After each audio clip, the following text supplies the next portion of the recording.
So if it's a minus on here, if it's acting on the x, it's actually going to go the opposite direction of kind of what you would expect for like plus and minus.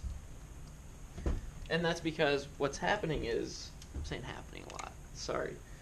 What's going on here is we're changing what we need for the input. So in order to make this 0, x has to be 5. Because normally we start with 0 in the middle of our table, right? I just put a 0 there, that's like a good starting point. I want the exponent to be 0. Instead of starting with x equals 0, I got to start with x equals 5 here. So it's 5 bigger than 0, that's right 5. If I want this to be 0, well, I go x plus 1 equals 0, minus 1 minus 1.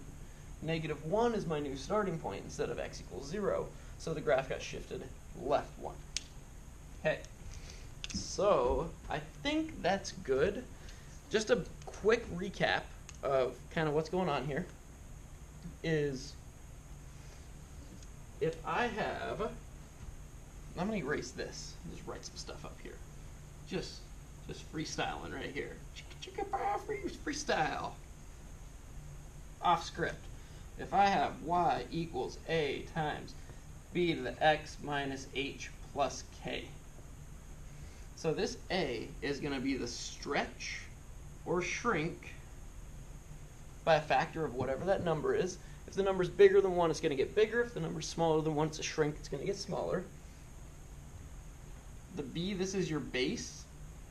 The base is your distance. It tells you your distance from the asymptote.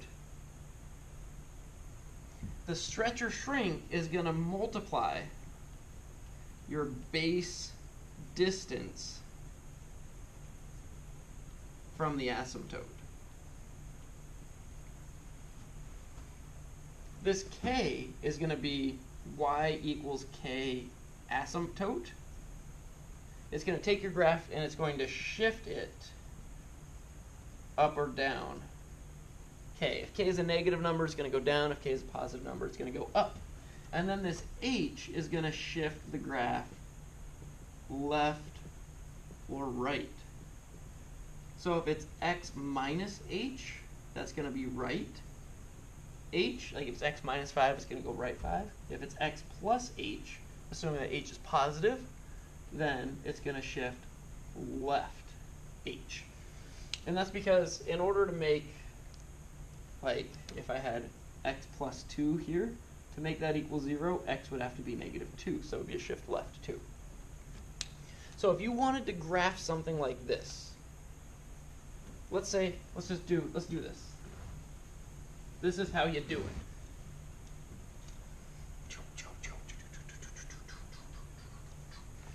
Alright, so let's say we're going to graph y equals 2 times 3 to the x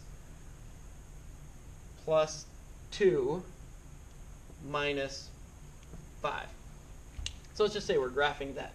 So we're going to shift it down 5. Our asymptote's now going to be at y equals negative 5. 1, 2, 3, 4, 5. We draw our asymptote on there.